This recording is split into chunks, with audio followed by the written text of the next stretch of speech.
ನಮಸ್ಕಾರ, ರಿಪಬ್ಲಿಕ್ ಕನ್ನಡ ನ್ಯೂಸ್ಗೆ ಸ್ವಾಗತ. ನಾನು ಶ್ರೀಪಾದ್ ಪಾಟೀಲ್. ಬೆಳ್ತಂಗಡಿ ಪೊಲೀಸ್ ಸ್ಟೇಷನ್ಗೆ ಎನ್ಡಿ ಸಮೀರ್ ಬಂದಿದ್ದಾನೆ. ವಕೀಲರ ಜೊತೆಗೆ ವಿಚಾರಣೆಗೆ ಹಾಜರಾಗಿರುವಂತದ್ದು ಮೊಹಮ್ಮದ್ ಸಮೀರ್. ಯೂಟ್ಯೂಬರ್ ಸಮೀರ್ ಇವತ್ತೇನಾದ್ರು ಬರಲಿಲ್ಲ ಅಂತಂದ್ರೆ ಅರೆಸ್ಟ್ ಆಗ್ತಾ ಇದ್ದ. ಸೊ ಈಗ ಸಮೀರ್ ವಿಚಾರಣೆಗೆ ಇವತ್ತು ವಿಚಾರಣೆಗೆ ಬರುವಂತೆ ಪೊಲೀಸರು ನೋಟಿಸ್ ಅನ್ನ ಕೊಟ್ಟಿದ್ರು. ಸೊ ನೋಟಿಸ್ ಕೊಡ್ತಾ ಇದ್ದಂಗೆ ಈ ಕ್ಷಣದವರೆಗೂ ನಾಪತ್ತೆಯಾಗಿದ್ದ ಸಮೀರ್ ಈಗ ದಿಢೀರಂತ ಪೊಲೀಸ್ ಸ್ಟೇಷನ್ ಎದುರುಗಡೆ ಹಾಜರಾಗಿದ್ದಾನೆ. ಬೆಳ್ತಂಗಡಿ ಪೊಲೀಸ್ ಸ್ಟೇಷನ್ಗೆ ಬಂದಿದ್ದಾನೆ ಮೊಹಮ್ಮದ್ ಸಮೀರ್. ವಕೀಲರ ಜೊತೆಗೆ ವಿಚಾರಣೆಗೆ ಹಾಜರಾಗಿರುವಂತದ್ದು ಮೊಹಮ್ಮದ್ ಸಮೀರ್. ಬೆಳ್ತಂಗಡಿ ಪೊಲೀಸ್ ಸ್ಟೇಷನ್ಗೆ ಬಂದಿದ್ದಾನೆ ಮೊಹಮ್ಮದ್ ಸಮೀರ್.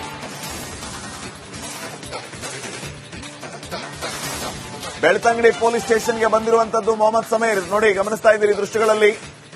ವಕೀಲರ ಜೊತೆಗೆ ಈ ಸಮೀರ್ ಬಂದಿರೋದು. ವಕೀಲರ ಜೊತೆಗೆ ವಿಚಾರಣೆಗೆ ಹಾಜರಾಗಿದ್ದಾನೆ ಮೊಹಮ್ಮದ್ ಸಮೀರ್.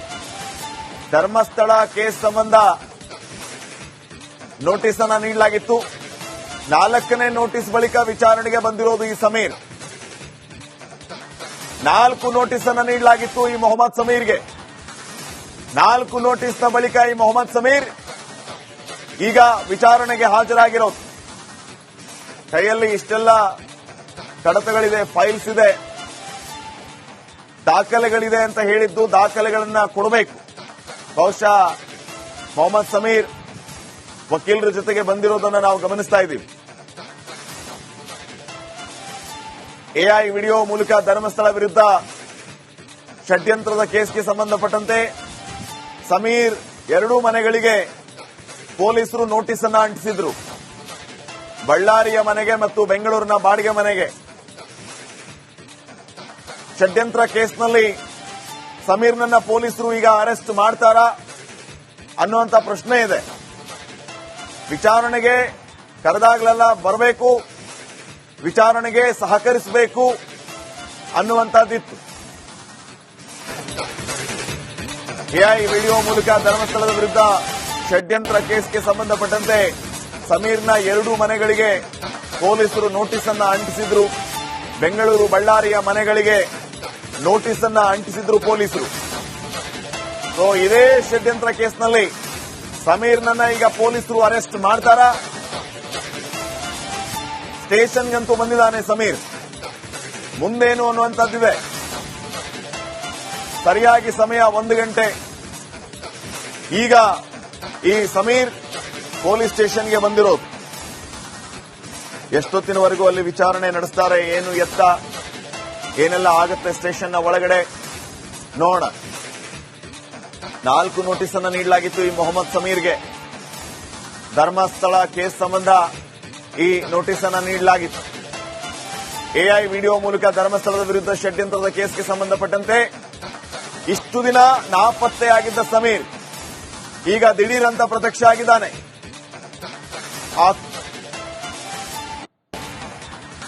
ಇನ್ನಷ್ಟು ಅಪ್ಡೇಟ್ಸ್ ಅನ್ನ ಕೊಡ್ತಾರೆ ಪ್ರತಿನಿಧಿ ದಿನೇಶ್. ಈಗ ನೇರ ಸಂಪರ್ಕದಲ್ಲಿ ದಿನೇಶ್, ಕೋರ್ಟ್ ಈತನಿಗೆ ಷರತ್ತುಬದ್ಧ ಜಾಮೀನನ್ನ ಮಂಜೂರು ಮಾಡಿತ್ತು. ಅದರಲ್ಲಿ ಪೊಲೀಸರು ವಿಚಾರಣೆಗೆ ಕರೆದಾಗ ಬರಬೇಕು ಅಂತ ಸ್ಪಷ್ಟವಾಗಿ ಹೇಳಿತ್ತು. ಬಹುಶಃ ಈ ಷರತ್ತು ಇದ್ದಿರಲಿಲ್ಲ ಅಂತಂದ್ರೆ ಸಮೀರ್ ಇನ್ನೂ ಕೂಡ ಗಾಯಬಾಗಿರ್ತಿದ್ನೋ ಏನೋ, ಅಥವಾ ವಿಚಾರಣೆಗೆ ಬರ್ತಿದ್ದಿಲ್ವೋ ಏನೋ. ಆ ಷರತ್ತು ಉಲ್ಲಂಘನೆ ಆಗಬಾರದು. ಷರತ್ತು ಉಲ್ಲಂಘನೆ ಆದ್ರೆ ಮತ್ತೆ ಅಲ್ಲಿ ಅಂದರಾಗ್ಬಿಡ್ತೀನೋ ಅನ್ನೋಂತ ಭಯದಿಂದ ಈಗ ಸಮೀರ್ ಓಡೋಡ್ ಬಂದಿರುವಂತದ್ದು ಸ್ಟೇಷನ್ಗೆ. ಈಗ ಏನ್ ನಡೀತಾ ಇದೆ ಸದ್ಯ ಸ್ಟೇಷನ್ ಅಲ್ಲಿ? Over to you Dinesh. ಹೌದು ಶ್ರೀಪಾದ್ ಪಾಟೀಲ್, ನೀವು ಹೇಳಿದಂತೆ ಆತನಿಗೆ ನಿರೀಕ್ಷಣಾ ಜಾಮೀನು ನೀಡುವಾಗ ಈ ರೀತಿಯಾದಂತಹ ಷರತ್ತು ಏನಾದ್ರೂ ವಿಧಿಸದೇ ಇರ್ತಿದ್ರೆ ಇವತ್ತು ಕೂಡ ಆತ ವಿಚಾರಣೆಗೆ ಹಾಜರಾಗ್ತಾ ಇಲ್ಲದೆ ಇರ್ತಿದ್ನೋ ಏನೋ ಎನ್ನುವಂತ ಒಂದು ಅನುಮಾನ ಇರುವಂತದ್ದು. ಇವತ್ತು ಆತನಿಗೆ 10 ಗಂಟೆಯ ಒಳಗಾಗಿ ಬೆಳ್ತಂಗಡಿ ಠಾಣೆಗೆ ವಿಚಾರಣೆಗೆ ಹಾಜರಾಗಬೇಕು ಅನ್ನುವಂತ ನೋಟಿಸ್ ಅನ್ನು ನೀಡಿದ್ರು. ಆದ್ರೆ ಆತ 10 ಗಂಟೆಯ ಬದಲಾಗಿ 1 ಗಂಟೆಯ ಸುಮಾರಿಗೆ ಈಗಾಗಲೇ ಬೆಳ್ತಂಗಡಿ ಠಾಣೆಗೆ ಆಗಮಿಸಿರುವಂತದ್ದು. ನೀವೀಗ ದೃಶ್ಯದಲ್ಲಿ ಗಮನಿಸಬಹುದು. ಇದು ಬೆಳ್ತಂಗಡಿ ಪೊಲೀಸ್ ಠಾಣೆ ಇರುವಂತದ್ದು. ಆಗಿರುವಂತದ್ದು. ಇಲ್ಲಿಗೆ ಆತ ವಿಚಾರಣೆಗೆ ಈಗಾಗಲೇ ಹಾಜರು ಆಗಿರುವಂತದ್ದು. ತಾನೊಬ್ಬನೇ ಬಂದದ್ದು ಅಲ್ಲ, ತನ್ನ ಜೊತೆ ವಕೀಲರನ್ನು ಕೂಡ ಕರೆದುಕೊಂಡು ಬೆಳ್ತಂಗಡಿ ಪೊಲೀಸ್ ಠಾಣೆಗೆ ಬಂದಿರುವಂತದ್ದು. ಬರುವಂತಹ ಸಂದರ್ಭದ ವಿಜುವಲ್ ಅನ್ನು ಕೂಡ ಗಮನಿಸಬಹುದು. ಆತನ ಕೈಯಲ್ಲಿ ಸಾಕಷ್ಟು ಡಾಕ್ಯುಮೆಂಟ್ ಪತ್ರಗಳು ಇರುವಂತಹ ಒಂದು ವಿಜುವಲ್ ಅನ್ನು ನೀವು ಈಗಾಗಲೇ ಗಮನಿಸಬಹುದು. ಸಾಕಷ್ಟು ಡಾಕ್ಯುಮೆಂಟ್ ಗಳನ್ನ ಹಿಡಿದುಕೊಂಡು ವಕೀಲರ ಜೊತೆ ಆತ ಬೆಳ್ತಂಗಡಿ ಈ ಒಂದು ಪೊಲೀಸ್ ಠಾಣೆಗೆ ಬಂದಿರುವಂತದ್ದು. ಆತನ ವಿರುದ್ಧ ಏನು ಎ ವಿಡಿಯೋದ ವಿರುದ್ಧ ಸಾಕಷ್ಟು ಆಕ್ರೋಶಗಳು ಕೂಡ ಕೇಳಿ ಬಂದಿತ್ತು. ಅಂದ್ರೆ ಆತ ಶವ ಹೂತಿಟ್ಟ ಪ್ರಕರಣದ ಏನು ಬಳಿಕ ಒಂದು ಎ ವಿಡಿಯೋ ಮಾಡಿದ್ದ. ಸುಮಾರು 23 ನಿಮಿಷಗಳ ವಿಡಿಯೋ ಇದು. ಇದರಲ್ಲಿ ಏನು ಅಪಪ್ರಚಾರದ ವಿಡಿಯೋ ಇದು. ಸಾವಿರಾರು ಹೆಣಗಳನ್ನು ಹೂತಿಟ್ಟಿದ್ದಾನೆ ಅನ್ನುವಂತಹ ವಿಡಿಯೋ ಇದು. ಒಂದಷ್ಟು ಕಪೋಲ ಕಲ್ಪಿತವಾದಂತಹ ವಿಚಾರಗಳನ್ನು ಈತ ಎ ವಿಡಿಯೋ ಮೂಲಕವಾಗಿ ಮಾಡಿದ್ದ. ಇದರ ವಿರುದ್ಧ ಬಹಳಷ್ಟು ಆಕ್ರೋಶಗಳು ಕೂಡ ಕೇಳಿ ಬಂದಿತ್ತು. ಪ್ರಮುಖವಾಗಿ ಈ ಧರ್ಮಸ್ಥಳ ಭಾಗದಲ್ಲಿ ಧರ್ಮಸ್ಥಳಕ್ಕೆ ಅಪಪ್ರಚಾರ ಆಗ್ತಾ ಇದೆ ಈ ರೀತಿಯಾದಂತಹ ವಿಡಿಯೋದಿಂದ ಅನ್ನುವಂತಹ ಮಾತುಗಳು ಕೂಡ ಕೇಳಿ ಬಂದಿತ್ತು. ಕೊನೆಗೆ ಧರ್ಮಸ್ಥಳ ಪೊಲೀಸ್ ಠಾಣೆಯಲ್ಲಿ ಸುಮೋಟೋ ಪ್ರಕರಣ ಕೂಡ ದಾಖಲಾಗಿತ್ತು. 2 ಬಾರಿ ಆತನಿಗೆ ನೋಟಿಸ್ ಕೂಡ ನೀಡಲಾಗಿರುವಂತದ್ದು. ಆದ್ರೆ ನೋಟಿಸ್ಗೆ ಆತ ಉತ್ತರ ನೀಡಲಿಲ್ಲ. ಮೊನ್ನೆ ಧರ್ಮಸ್ಥಳ ಪೊಲೀಸರು ಆತನ ಬನ್ನೇರುಘಟ್ಟದ ನಿವಾಸದ ಬಳಿ ಕೂಡ ಹೋಗಿದ್ರು. ಅವತ್ತು ಕೂಡ ನೋಡ ಇನ್ಸ್ಪೆಕ್ಟರ್ ನಾಗೇಶ್ ಮುಂದೆ ಸಮೀರ್ ಹಾಜರಾಗಿರೋದು. ಧರ್ಮಸ್ಥಳ ಕೇಸ್ಗೆ ಸಂಬಂಧಪಟ್ಟಂತೆ ಸಮೀರ್ ಈಗ ವಿಚಾರಣೆಗೆ ಬಂದಿದ್ದಾನೆ. ಧರ್ಮಸ್ಥಳ ಠಾಣೆಯ ಬದಲು ಬೆಳ್ತಂಗಡಿ ಠಾಣೆಗೆ ಈತ ಹಾಜರಾಗಿರೋದು. ಇನ್ಸ್ಪೆಕ್ಟರ್ ನಾಗೇಶ್ ಮುಂದೆ ಸಮೀರ್ ಈಗ ಹಾಜರಾಗಿದ್ದಾನೆ. ಬೆಳ್ತಂಗಡಿ ಪೊಲೀಸ್ ಸ್ಟೇಷನ್ಗೆ ಈತ ಬಂದಿರೋದು. ಧರ್ಮಸ್ಥಳ ಸ್ಟೇಷನ್ನ ಬದಲು ಕೈಯಲ್ಲಿ ಕೆಲವು ಪೇಪರ್ಸ್ ಗಳನ್ನು ಕೂಡ ಈತ ಹಿಡ್ಕೊಂಡು ಬಂದಿದ್ದಾನೆ. ನೋಡಿ, ಆ ದೃಶ್ಯಗಳನ್ನು ಗಮನಿಸಿ ನೀವು. ದಿನೇಶ ಬೆಳ್ತಂಗಡಿ ಪೊಲೀಸ್ ಸ್ಟೇಷನ್ಗೆ ಬಂದಿರೋದು. ಧರ್ಮಸ್ಥಳ ಪೊಲೀಸ್ ಸ್ಟೇಷನ್ಗೆ ಹಾಜರಾಗಬೇಕಾಗಿತ್ತ ಈತ. ಇನ್ಸ್ಪೆಕ್ಟರ್ ನಾಗೇಶ್ ಮುಂದೆ ಹಾಜರಾಗಿರೋದು. ಏನೆಲ್ಲ ಅಪ್ಡೇಟ್ಸ್ ಕೊಡ್ತೀರಿ? ಹೌದು ಶ್ರೀಪಾದ್ ಪಾಟೀಲ್, ಈತನ ವಿರುದ್ಧ ಸುಮೋಟೋ ಪ್ರಕರಣ ದಾಖಲು ಆಗಿರುವಂತದ್ದು ಧರ್ಮಸ್ಥಳ ಪೊಲೀಸ್ ಠಾಣೆಯಲ್ಲಿ. ಆದ್ರೆ ಈಗ ಈತ ಹಾಜರು ಆಗಿರುವಂತದ್ದು ಬೆಳ್ತಂಗಡಿ ಪೊಲೀಸ್ ಠಾಣೆಗೆ. ಅಂದ್ರೆ ಆತ ಈ ಹಿಂದೆ ಒಂದು ಬೆಳ್ತಂಗಡಿ ಪೊಲೀಸ್ ಠಾಣೆಗೆ ಒಂದು ಪತ್ರ ಬರೆದಿದ್ದ. ಅದರಲ್ಲೂ ಕೂಡ ಒಂದು ಉಲ್ಲೇಖಿಸಿದ್ದ ಒಂದು ಕಾರಣವನ್ನು ಕೂಡ ಉಲ್ಲೇಖಿಸಿದ್ದ. ಯಾಕೆ ನಾನು ಬೆಳ್ತಂಗಡಿಗೆ ಬರ್ತೇನೆ ಅನ್ನುವಂತಹ ಕಾರಣವನ್ನ ಆ ಒಂದು ಪತ್ರದಲ್ಲಿ ಉಲ್ಲೇಖಿಸಿದ್ದ. ಅಂದ್ರೆ ಆತ ಹೇಳುವ ಪ್ರಕಾರವಾಗಿ ಧರ್ಮಸ್ಥಳ ಪೊಲೀಸ್ ಠಾಣೆಯ ಪಕ್ಕದ ಪಾಂಗಾಳ ರಸ್ತೆಯಲ್ಲಿ ಇತ್ತೀಚೆಗಷ್ಟೇ ಸಂಘರ್ಷ ನಡೆದಿತ್ತು. ಯೂಟ್ಯೂಬರ್ಗಳ ಮೇಲೆ ಹಲ್ಲೆಯಾಗಿತ್ತು. ಹೀಗಾಗಿ ಅಲ್ಲಿನ ಪರಿಸ್ಥಿತಿ ಸರಿ ಇಲ್ಲ, ಅಲ್ಲಿ ಬಂದ್ರೆ ಏನಾದ್ರೂ ಸಮಸ್ಯೆ ಆಗ್ಬಹುದು. ಹಾಗಾಗಿ ನಾನು ಧರ್ಮಸ್ಥಳ ಪೊಲೀಸ್ ಠಾಣೆಗೆ ಬರೋದಿಲ್ಲ, ಬದಲಾಗಿ ಧರ್ಮಸ್ಥಳ ಪೊಲೀಸ್ ಠಾಣೆಯ ಸರ್ಕಲ್ ಇರುವಂತದ್ದು ಬೆಳ್ತಂಗಡಿ ಪೊಲೀಸ್ ಠಾಣೆಯಲ್ಲಿ. ಹೀಗಾಗಿ ಬೆಳ್ತಂಗಡಿ ಪೊಲೀಸ್ ಠಾಣೆಗೆ ಬಂದು ವಿಚಾರಣೆಗೆ ಹಾಜರಾಗ್ತೇನೆ ಅನ್ನುವಂತ ಪತ್ರ ಬರೆದಿದ್ದ. ಹಾಗಾಗಿ ಆತ ಇವತ್ತು ಬಂದಿರುವಂತದ್ದು ಬೆಳ್ತಂಗಡಿ ಪೊಲೀಸ್ ಠಾಣೆಗೆ. ಇಲ್ಲಿಗೂ ಬರುವುದಕ್ಕೂ ಕೂಡ ಬಹಳಷ್ಟು ಸತಾಯಿಸಿದ. ಅಂದ್ರೆ ಆರಂಭದಲ್ಲಿ 2 ಬಾರಿ ನೋಟಿಸ್ ನೀಡಿದ್ರು, ಅದಕ್ಕೂ ಕೂಡ ಆತ ಉತ್ತರ ನೀಡಲಿಲ್ಲ. ಆ ಬಳಿಕ ಬೆಂಗಳೂರಿಗೆ ಪೊಲೀಸರು ಕೂಡ ತೆರಳಿದ್ರು, ಅಲ್ಲೂ ಕೂಡ ತಪ್ಪಿಸಿಕೊಂಡಿದ್ದ. ಆ ಬಳಿಕ ಜಾಮೀನು ಪಡೆದಾದ ಬಳಿಕ ಬೆಳ್ತಂಗಡಿ ಮತ್ತು ಧರ್ಮಸ್ಥಳ ಪೊಲೀಸರು ಆತನ ಬೆಂಗಳೂರು ಮತ್ತು ಬಳ್ಳಾರಿ ನಿವಾಸಕ್ಕೆ ತೆರಳಿ ಅಲ್ಲಿ ಮನೆಗೆ ಏನೋ ನೋಟಿಸ್ ಅನ್ನು ಕೂಡ ಅಂಟಿಸಿದ್ರು. ಅದಾದ ಬಳಿಕ ಇವತ್ತು ಆತ 10 ಗಂಟೆಗೆ ವಿಚಾರಣೆಗೆ ಹಾಜರು ಆಗಬೇಕಿತ್ತು. ಆದ್ರೆ 10 ಗಂಟೆಯ ಬದಲಾಗಿ ಈಗ 1 ಗಂಟೆಗೆ ವಿಚಾರಣೆಗೆ ಹಾಜರಾಗಿರುವಂತದ್ದು. ಸದ್ಯ ಆ ಪೊಲೀಸರ ಎದುರು ಆತ ಈಗ ಏನೋ ವಿಚಾರಣೆ ಎದುರಿಸ್ತಾ ಇರುವಂತದ್ದು.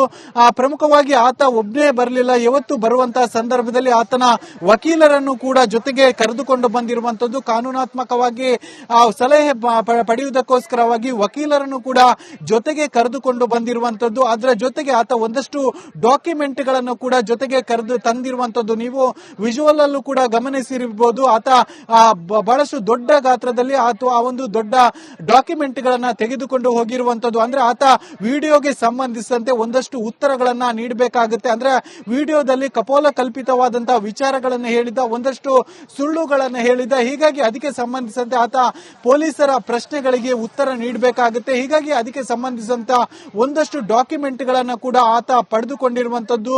ಯಾವತ್ತು ಆತನನ್ನ ಪೊಲೀಸರು ತೀವ್ರವಾದಂತಹ ವಿಚಾರಣೆಗೆ ಒಳಪಡಿಸುವಂತಹ ಸಾಧ್ಯತೆ ಇದೆ. ಯಾಕಂದ್ರೆ ಆ ಒಂದು ವಿಡಿಯೋ ಏನಿದೆ ಅಲ್ಲ, ಅದು ಬಹಳಷ್ಟು ವೈರಲ್ ಆಗಿತ್ತು. ದೇಶಾದ್ಯಂತ ಆ ಒಂದು ವಿಡಿಯೋವನ್ನು ಗಮನಿಸಿದ್ರು ಮತ್ತು ಆ ಒಂದು ವಿಡಿಯೋದ ಕುರಿತು ಬಹಳಷ್ಟು ಆಕ್ರೋಶ ವ್ಯಕ್ತ ಆಗಿತ್ತು. ಅದರ ಜೊತೆಗೆ ಆತ ವಿಡಿಯೋ ಮಾಡಿರ್ತಕ್ಕಂಥದ್ದು ಅದು ಶವ ಹೂತಿಟ್ಟ ಪ್ರಕರಣಕ್ಕೆ ಸಂಬಂಧಿಸಿದಂತ ವಿಡಿಯೋ, ಸಾವಿರಾರು ಶವಗಳನ್ನು ಹೂತಿಕ್ಕಿದ್ದಾನೆ ಅನ್ನುವಂತ ಏನೋ ವಿಚಾರವನ್ನು ಕೂಡ ಅಲ್ಲಿ ತಿಳಿಸಿದ್ದ. ಆದ್ರೆ ಯಾವುದೇ ರೀತಿಯಂತ ಕಳೆಬರ ಸಿಕ್ಕಿಲ್ಲ, 6ನೇ ಪಾಯಿಂಟ್ ಹೊರತುಪಡಿಸಿ. ಹೀಗಾಗಿ ಆತನನ್ನ ಇವತ್ತು ಅದೇ ವಿಚಾರಕ್ಕೆ ಸಂಬಂಧಿಸಿದಂತೆ ತೀವ್ರವಾದಂತಹ ವಿಚಾರಣೆ ನಡೆಸುವಂತಹ ಸಾಧ್ಯತೆ ಇದೆ. ಅಂದ್ರೆ ಆ ಒಂದು ಮಾಹಿತಿಯನ್ನು ಕೂಡ ನೀಡಿದ್ದು ಯಾರು, ಯಾವ ವ್ಯಕ್ತಿಗೆ ಅದು ಅಪ್ಲೋಡ್ ಆಗಿರುವಂತದ್ದು, ಈ ರೀತಿಯಾದಂತಹ ಸಾಕಷ್ಟು ಪ್ರಶ್ನೆಗಳನ್ನ ಆತನ ಎದುರು ಕೇಳ್ತಾರೆ. ಇವತ್ತು ಸುಮಾರು ಹೊತ್ತುಗಳ ಕಾಲ ಆತನನ್ನು ವಿಚಾರಣೆಗೆ ಒಳಪಡಿಸುವಂತಹ ಸಾಧ್ಯತೆ ಇದೆ. ಇವತ್ತು ಆತ ವಿಚಾರಣೆ ಒಳಪಡಿಸಿದ ನಂತರ ಆತನ ವಿರುದ್ಧ ಯಾವ ಕ್ರಮಗಳನ್ನು ಕೈಗೊಳ್ತಾರೆ ಅನ್ನುವಂಥದ್ದನ್ನು ಕಾದು ನೋಡಬೇಕಾಗಿದೆ. ಅಂದ್ರೆ ಆತನನ್ನ ಮತ್ತೆ ಮುಂದಿನ ಹಂತಗಳಲ್ಲಿ ವಶಕ್ಕೆ ಪಡೀತಾರ ಅಥವಾ